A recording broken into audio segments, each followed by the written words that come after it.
Ang magsalita ng ganyan, ang importante, mahal kita at mahal mo ko. Walang pakialam yung ibang tao. Benny, may problema tayo. Hindi ako dinatnan ng buwan na ito eh. Baka naman delayed lang. Pero regular ang dating ng period ko eh. At saka masama ang pakiramdam ko. Ipache-check up kita sa doktor. Pag positive, magsasabi na ako sa parents ko. Madadali yata ang kasal natin.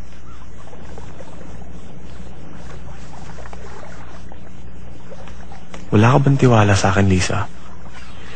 Nag-aalala lang ako.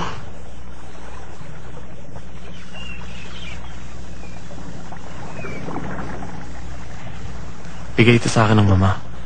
Pamana pa raw ito sa kanya ng lola. Bili niya sa akin. Bigay ko raw ito sa babaeng pakakasalan ko.